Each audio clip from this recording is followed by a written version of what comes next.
ఆదికాండం, నిర్గమకాండం, లేవియకాండం, సంఖ్యాకాండం, ద్వితీయోపదేశకాండం, యెహోషువ న్యాయాధిపతులు, రూతు, సమూయేలు, 2 సమూయేలు, మొదటి రాజులు, మొదటి దంతాలు, 2 దినవృత్తాలు, ఎజ్రా, నెహెమీయా, ఎస్తేరు, యోబు, గణం, కీర్తనలు, సామెతలు, ప్రసంగి, పరమగీతం, యెషయా, యెరెమీయా, ఎలాప, యెహెజ్కేలు, దానియేలు, ఏపులి, ఆమోసు, బుద్ద, ఓనమీక, సోమము, హబక్కూకు, జకర్యా, హగ్గై, మలాకి. అందరికీ మరణాత మహిమ స్వరం కార్యక్రమంను వీక్షిస్తున్న దేవుని పిల్లలైన మీ అందరికీ ప్రభు నామములో శుభములు కలుగును గాక. ప్రతిరోజు ఇదే సమయమునకు ఈ కార్యక్రమమును వీక్షించి దైవాశీర్వాదములు పొందండి. ఇప్పుడు పాస్టర్ సామ్యూల్ సుందర్ రెడ్డి గారు దేవుని వాక్య వర్తమానమును అందిస్తారు. శ్రద్ధగా ఆలకించండి. దేవునికి స్తోత్రం. అందరికీ మరణాత. దేవుడు మనకు అనుగ్రహించిన ప్రాముఖ్యమైన సమయంలో దేవుని వాక్యాన్ని ధ్యానించుకుందాము. ముందుగా పరిశుద్ధ గ్రంథంలో వాక్య భాగం చదువుకుందాము. లూకాసు వార్త 4వ అధ్యాయం 13వ వచనం చదువుకుందాం. లూకాసు వార్త 4వ అధ్యాయం 13వ వచనం. అపవాది ప్రతి శోధనను ముగించి కొంతకాలము ఆయనను విడిచిపోయెను. మహాపరిశుద్ధుడా, మహిమగల దేవాన్ని ఘనమైన నామానికి వందనాలు, స్తోత్రాలు, స్తుతులు చెల్లించుకుంటూ ఉన్నాం. తండ్రి, ఇదిగో శ్రేష్టమైనటువంటి సమయంలో శ్రేష్టమైన నీ మాటలు వినాలని ప్రభువా నాయన, నీ బిడ్డలను నేను వేచి ఉన్నాము, నిలిచి ఉన్నాము. తండ్రి, నీ మాటలు మాకు వినిపించండి. నన్ను నీ నోటి బోరగా మాత్రమే వాడుకోమని త్వరగా పెండ్లి కుమారుడుగా రానయ్యన యేసుక్రీస్తు వారి నామములు అడిగి వేడుకొనుచున్నాను పరమ తండ్రి, ఆమేన్. దేవనామమున మీ ఎల్లరికూ కూడా శుభములు కలుగునుగాక, ఆమేన్. అమ్మ, అందరూ బాగున్నారా? చాలా సంతోషం. మరి ఒక పర్యాయము దేవుని యొక్క వాక్యాన్ని అందించడానికి దేవుడు తన కృప చూపించాడు. మరి ఈరోజు ఒక అద్భుతమైనటువంటి వాక్యాన్ని అందించాలని ఆశపడుతూ ఉన్నాను. మన అంశం ఏమిటంటే శోధన. శోధన అనేటటువంటి మాట ప్రతి ఒక్కరి జీవితాల్లో ఉండేటటువంటి మాటే. ప్రతి ఒక్కరూ కూడా ఏదో సమయంలో అనేటటువంటి మాట. ఈ శోధనలు ఏంటి శోధనలు ఎందుకు వస్తున్నాయి అనేటటువంటి ఆలోచన ప్రతి ఒక్కరి జీవితాల్లో కలుగుతుంది. ప్రతి ఒక్కరూ కూడా అంటూనే ఉంటారు. అలాగే యేసుక్రీస్తు ప్రభువారి యొక్క జీవితములో ఆయన శరీరధారిగా ఈ లోకములో ఉన్నప్పుడు సేవకు ఆయన వస్తున్నటువంటి ఆ సమయములో అపవాది ఆయనను శోధించినట్టుగా పరిశుద్ధ గ్రంథములో మనము చాలా స్పష్టంగా చూస్తున్నాం. ఆయన 40 దినములు ఉపవాసము, కఠినోపాసము చేసినట్టుగా పరిశుద్ధ గ్రంథములో మనము చూసాం. ఆ సమయములో అపవాది ఆయనను శోధించినటువంటి శోధన కూడా కనపడుతూ ఉంది. ప్రతి ఒక్కరూ కూడా జ్ఞాపకం పెట్టుకోవాల్సినటువంటి మాట ఏమిటంటే, శోధకుడు శోధిస్తాడు, శోధనలను ఇచ్చేవాడు కూడా వాడే. దేవుడు పరిశోధించేవాడైతే అపవాది శోధించేవాడు. అందుకని అపవాదికి ఉన్నటువంటి మరొక పేరు శోధకుడు, సైతాన్. గమనించాలి, అపవాది శోధిస్తాడు. మన జీవితంలో శోధనలు వస్తున్నాయంటే అపవాది యొక్క ప్రయత్నాలు అవన్నీ కూడా. యేసుక్రీస్తు ప్రభువారు శరీరధారిగా ఉండి ఉపవాసములో ఉన్న సమయములో వాడు వెళ్ళి ఆయన శోధించినట్టుగా రాయబడింది. అపవాది ప్రతి శోధనను ముగించి కొంతకాలము ఆయనను విడిచిపోయెను అని రాయబడింది.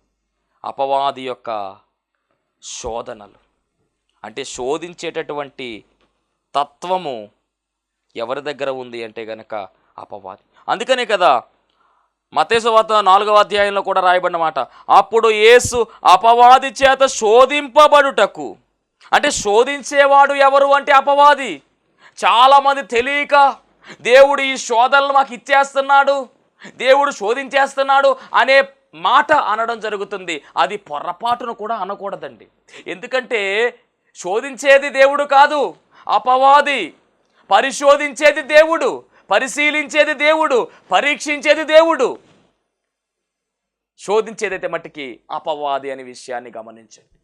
ఈ మాట యాకోబు పత్రికలో 1వ అధ్యాయం 12వ వచనంలో చెప్తాడు. శోధనలు వస్తాయి, కానీ శోధించేది దేవుడు కాదు. ఇది గమనించాలి. శోధన అనేటటువంటి మాట మన జీవితాల్లో ఉంది. యేసుక్రీస్తు ప్రభువారు అపవాది చేత శోధించబడినట్టుగా మనం చూస్తూ ఉన్నాం. అలాగే శరీరము ద్వారా వచ్చేటటువంటి శోధనలు కూడా బైబిల్ గ్రంథంలో కనబడుతున్నాయి. అలాగే ధనాపేక్ష ద్వారా వచ్చినటువంటి శోధనలు కూడా కనబడుతూ ఉన్నాయి. యేసుక్రీస్తు ప్రభువారి యొక్క శోధన ఎలాంటిది అంటే కనుక అపవాది ఆయన శోధించిన విధానం కూడా చాలా అద్భుతమైనటువంటి రీతిలో మనకు కనబడుతూ ఉంది. దేవునికి స్తోత్రం. ఇక్కడ మరి 40 దినములు 40 రాత్రులు ఉపవాసముండిన పిమ్మట ఆయన ఆకలి కొనగా ఆ శోధకుడు అని రాయబడింది. ఆ శోధకుడు అంటే సాతాను ఆయన దగ్గరకు వచ్చి, నీవు దేవుని కుమారుడు అయితే ఈ రాళ్ళు రొట్టెలగున్నట్లు ఆజ్ఞాపించుమనెను, రాళ్ళను చూపించి రొట్టెలుగా మార్చుకో అని శోధిస్తూ ఉన్నాడు. అంటే శరీరానికి సంబంధించినటువంటి శోధన సరే ఎలా కనబడుతూ ఉందో గమనించాలి. ఈ శోధన ఎలాంటి శోధన అయినప్పటికీ కూడా మనము నిలబడవలసిన వారమై ఉన్నాము. మనము నిలబడి మనం ముందుకు సాగాలి. శోధన మనము జయించాలి అని వాక్యం సెలవిస్తూ ఉంది.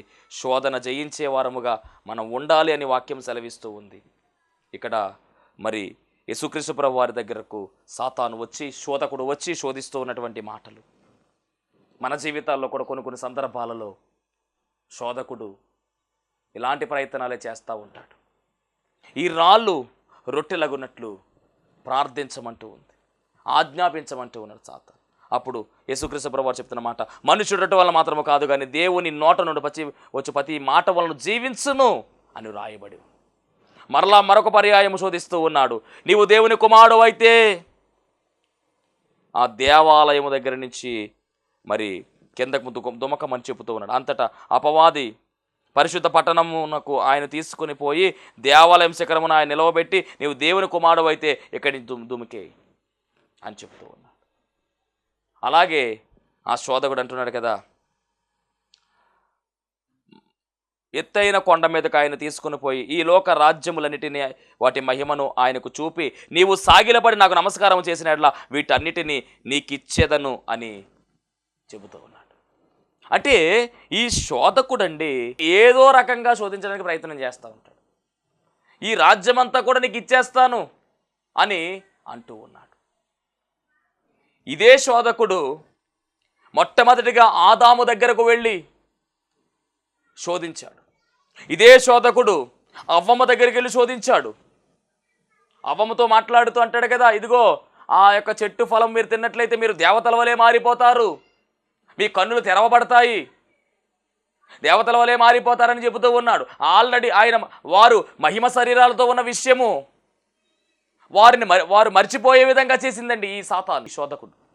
అంటే మనల్ని భ్రమపరుస్తాడు వాడు, భ్రమపరిచి ఆత్మ కలిగిన వాడు జాగ్రత్త. చాలా జాగ్రత్తగా మనం కలిగి ఉండాలి. భక్తిలో మనం చాలా జాగ్రత్తగా ఉండాలి, శ్రద్ధ కలిగి ఉండాలి, మెలకు కలిగి ఉండాలి. అపవాది ఏదో రకంగా మనల్ని పడేయడానికే వాడు శోధనలు తీసుకొస్తూ ఉంటాడు. శోధన సహించేవాడు ధన్యుడని రాయబడింది బైబిల్ గ్రంథములో. జయించాలి, శోధన సహించవలసిన వారమై ఉన్నాం. ఇక్కడ ఏం జరుగుతూ ఉంది అంటే,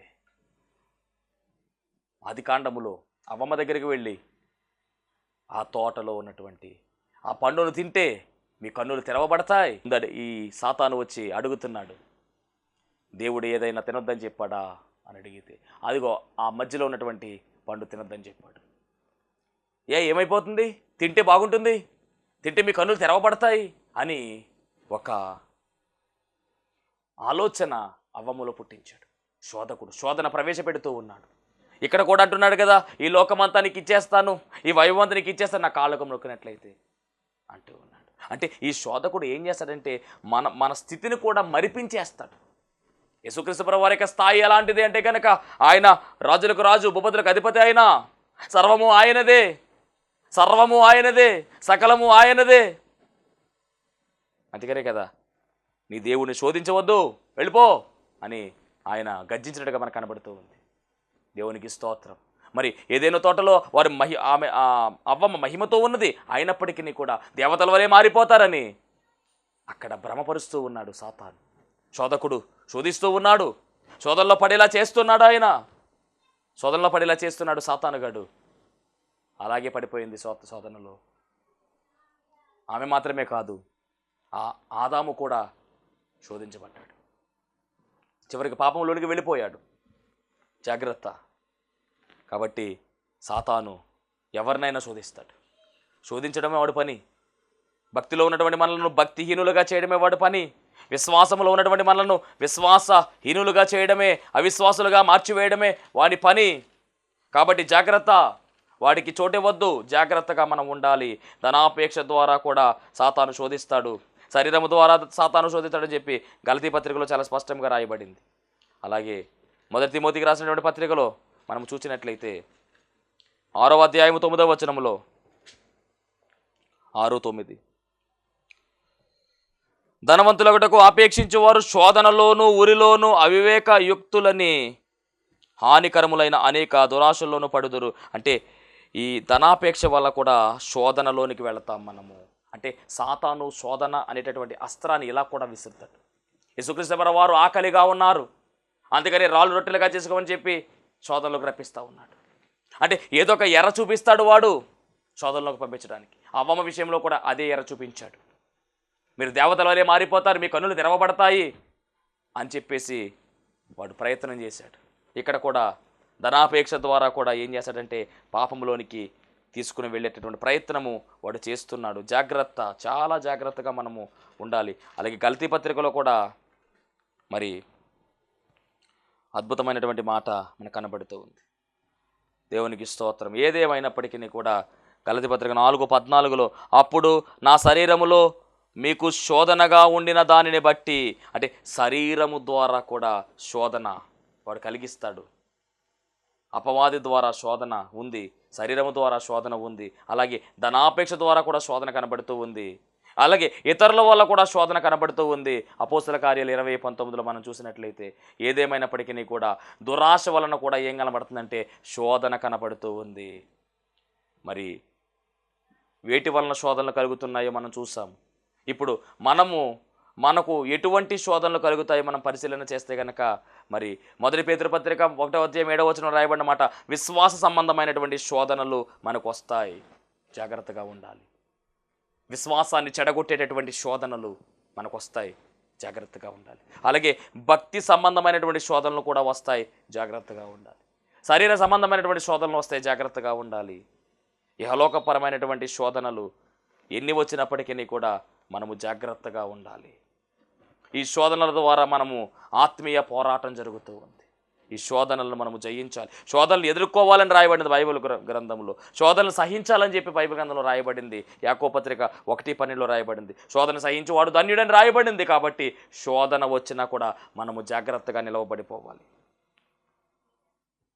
అలాగే శోధనలను మహా ఆనందమని ఎంచమని బైబిల్ గ్రంథం కూడా స్పష్టంగా సెలవిస్తూ ఉంది. యాకోబు పత్రిక 1వ అధ్యాయము 12వ వచనం,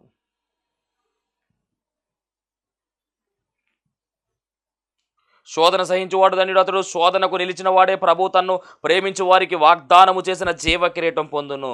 అంటే శోధన సహిస్తే జీవ కిరీటం లభిస్తుంది. ఎంత గొప్ప ధన్యత! దేవుడు కీడు విషయమే శోధింపనేరడు, ఆయన ఎవరిని శోధింపడు గనుక ఎవడైనను శోధింపబడినప్పుడు నేను దేవుని చేత శోధింపడుచున్నానని అనకూడదు. చాలామంది ఈ వాక్యం తెలియక అంటున్న మాట ఏమిటంటే దేవుడే మమ్మల్ని శోధిస్తున్నాడు అంటున్నారు. ఆ మాట అనకూడదని చెప్పి ఇక్కడ యాకోబు పత్రికలో దేవుడు చాలా స్పష్టంగా రాయించాడు.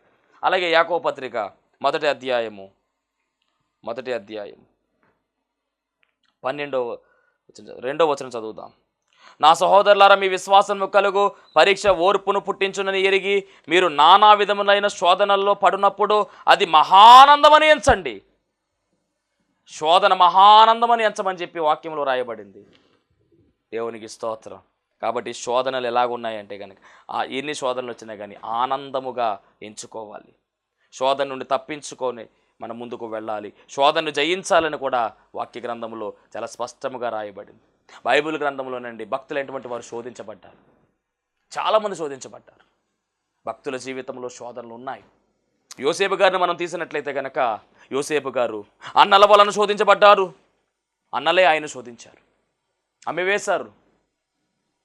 యోసేపు గారి జీవితంలో అత్యంత ప్రమాదకరమైన శోధన ఏమిటి అంటే ఒక నింద ఆయన మీదకు వచ్చేపోయింది. ఆ నిందే పోతిఫర్ యొక్క భార్య యోసేపును చాలా ఇబ్బంది పెట్టింది. పోతిఫర్ భార్య వల్ల యోసేపు చాలా శోధించబడ్డాడు. అపవాది డైరెక్ట్గా అటాక్ చేసింది. ఆయన జీవితానికి మచ్చ వచ్చేటటువంటి ప్రయత్నం అక్కడ జరిగింది. యవన ప్రాయములో ఉన్నాడు, యవనసుడుగా ఉన్నాడు, తప్పు చేసే అవకాశం అక్కడ ఉంది. అయినప్పటికీ కూడా ఆయన అంటాడు కదా, నా దేవుని ముందర నేను నిర్దోషిగా ఉండకూడదు, నేను నిర్దోషిగా జీవించాలి, నా దేవుని ముందర నేను దోషిగా నిలబడను. నన్ను నిర్దోషిగా చేసే ప్రయత్నము సాతాను చేయబోతూ ఉంది కనుక నేను జాగ్రత్తగా ఉండాలని ఇక్కడ యోసేపు ఆలోచన చేశాడు. ఎంత గొప్ప మాట అండి ఇది, ఎంత గొప్ప విషయం ఇది. అంటే యోసేపు నీతిమంతుడే, కానీ ఆ నీతిమంతుడిని అనీతిమంతుడిగా చేయడానికి సాతాను ఎంతగా ప్రయత్నం చేస్తూ ఉన్నాడో, క్యారెక్టర్ని లెస్ చేయడానికి ఎంత ప్రయత్నం చేశాడో కనబడుతూ ఉంది. ఆదికాండం 39వ అధ్యాయంలో మనం పరిశీలన చేస్తే ఆ సందర్భములో 7 నుంచి 12 వరకు ఉన్నటువంటి మాటలు. 9వ వచనంలో, నీవు అతని భార్య అయినందున నిన్ను తప్ప మరి దేనిని నాకు అప్పగింప ఉండలేదు, కాబట్టి నేను ఎట్లు ఇంత ఘోరమైన దుష్కార్యము చేసి నా దేవునికి విరోధముగా పాపము కట్టుకొందునని తన యజమాని భార్యతో అనెను. చూసారా, దేవునికి విరోధముగా పాపం కట్టుకుంటానమ్మా ఈ పని చేస్తే నేనని చెప్పేసి అక్కడ దేవుని యందు భయభక్తులు చూపిస్తూ ఉన్నాడు. ఎంత గొప్ప కార్యం అండి ఇది.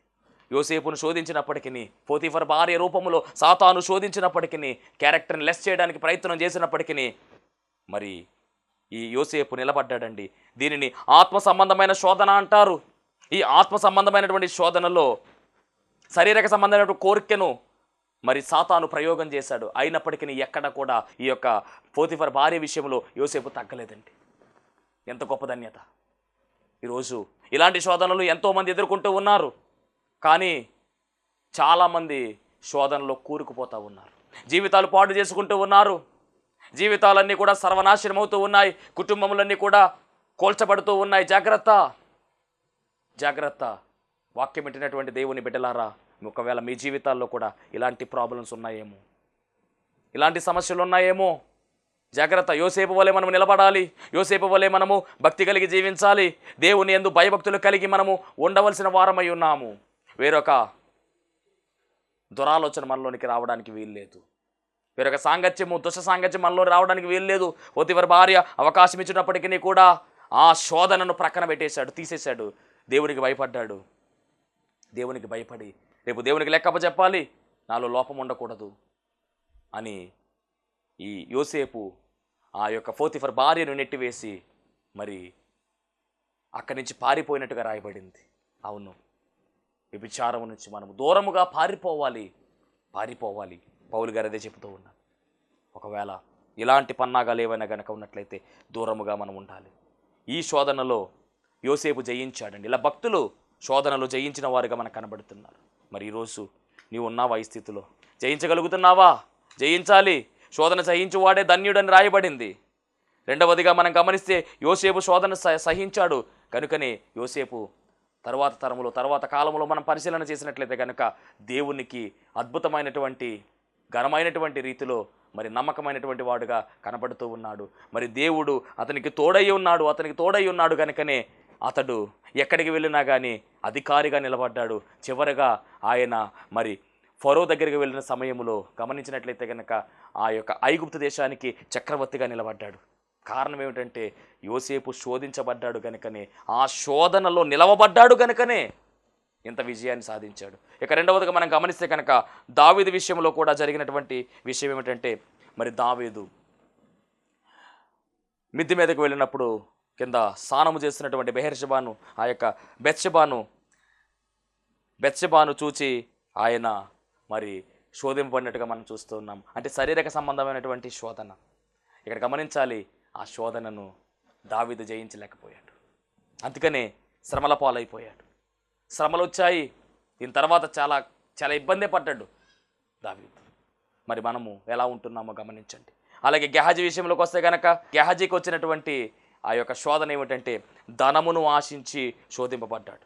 సంపద ద్వారా శోధన వచ్చింది. వెంటనే ఏం జరిగిందంటే వ్యాధికి గురైపోయాడు. అంటే ఒక్కొక్కరి జీవితంలో ఒక్కొక్క శోధన వచ్చింది. గెహాజీ యొక్క స్థాయి ఎలాంటిదంటే ఎలీషా దగ్గర శిష్యుడుగా ఉన్నాడు. ఎంత గొప్ప ధన్యత! ఏలియా దగ్గర ఎలీషా శిష్యుడుగా ఉంటే ఎలీషా దగ్గర గెహాజీ ఉన్నాడు. ఆ పవర్ పట్టుకోవచ్చు. కానీ గెహాజీని సాతాను దేనితో శోధించాడంటే ధనము చూపించి శోధించాడు. వెంటనే అనారోగ్యం వచ్చింది. అలాగే యోబు గారి గురించి మనం గమనించినట్లయితే యోబు భార్య అతన్ని శోధించుట. యోబు భార్య శోధించింది. భార్య రూపంలో సాతాను వచ్చి భార్యలో సాతాను మాట్లాడుతుంది, ఎందుకు ఈ బ్రతుకు, చచ్చిపో అని చెప్పింది. అయినా యోబు ఎక్కడా కూడా ఆమె మాట పట్టించుకోవాలా, ప్రక్కన పెట్టేశాడు. అందుకని యోబు జీవితంలో ఆశీర్వాదం మనం చూస్తూ ఉన్నాం. ఈ శోధన ద్వారా ఆశీర్వాదం వచ్చింది. అంటే ఒక్కొక్కరి జీవితంలో శోధన సహిస్తే ఆశీర్వాదమే, శోధన సహిస్తే మేలే, శోధన సహిస్తే అద్భుతమే. కానీ శోధన సహించకపోతే మట్టికి అన్నీ కష్టాలే. దావీదు జీవితంలో శోధన సహించలేకపోయాడు, ఆయన ఎదిరించలేకపోయాడు. కనుకనే అక్కడ చాలా ఇబ్బందులు పడ్డాడు. గెహాజీ కూడా అంతే, కుష్టి వ్యాధి వచ్చేసింది. యోబు అయితే మట్టికి అద్భుతముగా మరి ఆయన ఉన్నాడు గనుకనే, శోధన సహించాడు గనుకనే అద్భుతమైనటువంటి ఆశీర్వాదాన్ని పొందుకున్నాడు. మరి దానియేలు గురించి మనం గమనించినట్లయితే కనుక దానియేలు విషయంలో కూడా మనం చూస్తే రాజు భోజనం అక్కడికి వచ్చింది. కానీ ఆ భోజనాన్ని మరి ఆ భోజనం ద్వారా సాతాను శోధించడానికి ప్రయత్నం చేశాడు. కానీ ఆ భోజనాన్ని వద్దనుకున్నాడు. అద్భుతమైనటువంటి సాక్ష్యాన్ని ఆయన పొందుకున్నాడు. చూసారా, భక్తుల జీవితాల్లో శోధనలు లేవా? ఉన్నాయి.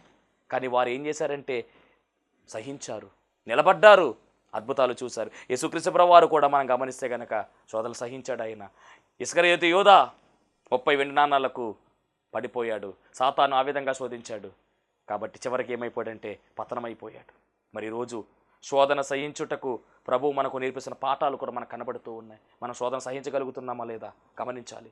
శోధన జయించాలి. మనము శోధన జయించడానికి ప్రభువు నేర్పినటువంటి పాఠాలు, వాక్యములో మనం బాగా ఎదగాలి. సాతాను పెడుతున్నటువంటి శోధనలు మీరు జయించాలంటే మొట్టమొదటిగా మీరు చేయవలసిన పని ఏమిటంటే పరిశుద్ధ గ్రంథమైన బైబిల్ గ్రంథంలో ఉన్న వాక్య భాగాలు మనం బాగా కండ్రతా చేయవలసిన వారమై ఉన్నాము. అన్ని విషయాలు మనం బాగా తెలుసుకోవాల్సిన వారమై ఉన్నాము. అప్పుడు శోధకుడు శోధించినప్పటికీ మనము నిలబడతాము. యేసుక్రీస్తు ప్రభువు వారిని శోధించే సమయంలో ఆయన వాక్యము సమాధానం చెప్పాడు. ఈరోజు మనం చెప్పగలుగుతున్నామా? నిలబడగలుగుతున్నామా? మరి అలా చెప్పాలి, నిలబడాలంటే వాక్యం మనము తెలుసుకోవాలి. వాక్యం తెలుసుకోవాలంటే బోధకుడు చెబుతున్నప్పుడు ఆ వాక్యాన్ని వినాలి. వింటే బోధకుడు చెబుతున్నటువంటి బోధ మనం విన్నట్లయితే శోధకుడు వేసే ప్రశ్నలకు మనం సమాధానం చెప్పగలం. బోధకుడు చెబుతున్న బోధ మనం వినకపోతే కనుక శోధకుడు వేసే ప్రశ్నలకు మనం సమాధానం చెప్పలేము, పతనమైపోతాము. జాగ్రత్త. రెండవదిగా మనం గమనించినట్లయితే కనుక శోధన మనము జయించాలి అంటే కనుక ప్రార్థన కలిగి ఉండాలి. మెలకు కలిగి ప్రార్థన చేయమని వాక్యము సెలవిస్తూ ఉంది. మరి ప్రార్థన అనుభవం మనలో ఉండాలి. మూడవదిగా మనం గమనిస్తే కనుక ఉపవాసము చేయాలి. ఉపవాసము అలా ఉన్నట్లయితే కనుక శోధన మనం జయించగలము. దేవుని మాటలు మన హృదయంలో భద్రపరచుకుని ఉండాలి. అలా ఉన్నట్లయితే కూడా మనము ఖచ్చితముగా శోధన మనం జయించగలం. శోధన జయించుచున్నామా లేదా గమనించాలి. శోధన జయించాలి అంటే ఇవన్నీ మనం కలిగి ఉండాలి. అంత మాత్రమే కాదండి, శోధన తప్పించమని మనం ప్రార్థన చేయాలి. పరలోక ప్రార్థనలో యేసుప్రభు చెప్తున్న మాట ఏమిటంటే శోధన తప్పించు ప్రభు అని ప్రార్థన చేయాలి. కాబట్టి మరి శోధన అనే దాన్ని మనము సహించి మనం ముందుకు వెళ్ళినట్లయితే గనక దేవుడు మనకు జీవ కిరీటం ఇస్తున్నాడండి. జీవ కిరీటం. అంత మాత్రమే కాదు, ప్రకటన గ్రంథం 3:10 రాయబడిన మాట శోధన నుండి ప్రభువే మనలను కాపాడతాడని కూడా రాయబడింది. కాబట్టి శోధనలు వచ్చినాయని చెప్పి, బాధలు వచ్చినాయని చెప్పి, కష్టాలు వచ్చినాయని చెప్పి మీరేమీ కంగారు పడద్దు. ఏదేమైనప్పటికీ ప్రభువు మీద మీరు గురి కలిగి, ప్రభువు మీద మీరు ఆనుకొని ముందుకు సాగినట్లయితే ఏ శోధన మిమ్మల్ని ఏమీ చేయదు, ఏ కష్టము మిమ్మల్ని ఏమీ చేయదు, ఏ శోధకుడు కూడా ఏమీ చేయలేడు. మనము ఆయన వారమై ఉన్నాము, ఆయన మేపే గొర్రెలమై ఉన్నాము.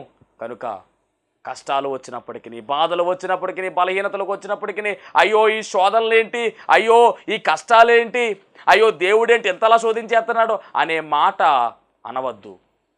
మన దేవుడు పరిశోధించే దేవుడు. యోబు జీవితంలో వచ్చినటువంటి కష్టాలు, దావీదు జీవితంలో వచ్చినటువంటి కష్టాలు, దానియేలు జీవితంలో వచ్చినటువంటి ఇబ్బందులు, ఇవన్నీ మనం ఎరిగిన వారమై ఉన్నాము. కానీ ఆ కష్టాలు కావచ్చు, ఆ కీడులు కావచ్చు, అన్ని దేవుడు తొలగించాడు. కీడు చాటున దేవుడు దాచినటువంటి మేలు వారు అనుభవించిన రీతిగా మనము కూడా శోధకుడు ఎన్ని శోధనలు పెట్టినప్పటికీ, ఎంత బాధ పెట్టినప్పటికీ నిలబడిపోతే కనుక ఖచ్చితంగా దాని తర్వాత దేవుడు మనకు ఉన్నతమైనటువంటి స్థాయి ఇస్తాడు. అంత మాత్రమే కాదు, గొప్ప సాక్షులుగా మనం అందరూ నిలవబడతాము. అట్టి ధన్యత దేవుడు మనందరికీ అనుగ్రహించునుగాక. ఆమేన్. మహోన్నతుడా నీకు వందనాలు, స్తోత్రాలు ప్రభువా. ఇదిగో విత్తబడినటువంటి వాక్యము ద్వారా రావాల్సిన దీవెన సమృద్ధిగా దయచేయమని, శోధనలు సహించువాడు ధన్యుడు అన్నారు ప్రభువా. అట్టి ధన్యత మాకు దయచేసి నాయనా, శోధనలు సహించే వారికి జీవకిరీటం అన్నావు కనుక ఆ జీవకిరీటం ప్రభు మేమందరం పొందుకునే ధన్యత మా అందరికీ దయచేయమని, ఈ వాక్యాన్ని విన్నటువంటి నీ బిడ్డలకు రావాల్సిన దీవెనలు సమృద్ధిగా దయచేయమని నాయనా, ఇదిగో వారి జీవితాల్లో ఉన్నటువంటి బలహీనతలు, బాధలు, ఇబ్బందులు, ఇరుకులు అన్ని తొలగించి వేసి సమాధానము, శాంతిని బిడ్డలకు సమృద్ధిగా అనుగ్రహించి మీరే మహిమ, ఘనత, కీర్తి, ప్రభావం పొందుకోమని త్వరగా పెండ్లి కుమారుడుగా రానయ్యున్న యేసుక్రీస్తు వారి నామములో అడిగి వేడుకొనుచున్నాం పరమ తండ్రి. ఆమేన్. అందరికీ మరణాత. దేవునికి స్తోత్రం. అందరికీ వందన మరణాత తెలియజేస్తున్నాను. మరణాత మహిమస్వరం అనే ఆధ్యాత్మిక కార్యక్రమాన్ని వీక్షిస్తున్న మీ అందరికీ కూడా మరొక పర్యాయము ప్రభు పేర వందన మరణాత తెలియజేస్తూ ఉన్నాను. మరి ఈ కార్యక్రమము ఎంతో ఆశీర్వాదంగా ఉందని, ఈ కార్యక్రమం ద్వారా ఎన్నో మేలు పొందుకున్నామని మరి మీరు అందరూ కూడా ఫోన్ కాల్ చేస్తూ ఉన్నారు. చాలా సంతోషము. ఎన్నో అద్భుత ఆశ్చర్యకార్యాలు దేవాదేవుడు ఈ కార్యక్రమం ద్వారా జరిగిస్తూ ఉన్నారు. దేవుని నామమునికి మహిమ కలుగునుగాక. మరి మీరు చూస్తున్నటువంటి ఈ యొక్క షెడ్ గురించి గతంలో మీకు చెప్పడం జరిగింది. యజమానుడు మరి దీన్ని బేరం పెట్టారని చెప్పేసి, దీన్ని తీసుకుంటే ఇక్కడ ఆరాధన జరుగుతుంది, లేకపోతే మనం బయటికి వెళ్ళాలనేటువంటి పరిస్థితిని మీకు చెప్పినందుకు చాలామంది మరి సహకరించారు. కొంతమంది మరి అమౌంట్ పంపించడం జరిగింది, అలాగే ప్రార్థన చేయడం జరిగింది. దేవుని మహాకృపను బట్టి పంపించినటువంటి కొంత అమౌంట్ మరి యజమానుడికి కట్టడం జరిగింది. ఇంకా చాలా అమౌంట్ మనము వారికి ఇవ్వాల్సి ఉంది. కనుక మరి ఈ కార్యక్రమాన్ని వీక్షిస్తున్నటువంటి మీకు ఎవరికైనా కనుక ప్రేరేపణ కలిగినట్లయితే కనుక మరి మీ వంతు సహకారాన్ని అందించండి. ఈ దేన సేవకునికి మీ యొక్క సహకారం అందించి ఈ సేవను మరి ముందుకు వెళ్ళేలాగా సహకరించవలసిందిగా ప్రభు పేరు తెలియజేస్తూ ఉన్నాను. మీకు ఎవరికైనా కనుక మరి ప్రేరేపణ కలిగినట్లయితే కనుక స్క్రీన్ మీద కనపడుతున్నటువంటి ఆ నెంబర్కి ఫోన్పే చేయండి, లేదా ఫోన్ చేసినట్లయితే కనుక నేనే స్వయంగా మాట్లాడతాను. మీ సహకారాన్ని అందించండి. ప్రభు పనిలో మీరు కూడా పాలి భాగస్తులు కావాల్సిందిగా ప్రభు పేరు తెలియజేస్తున్నాను. అందరికీ మరణాత.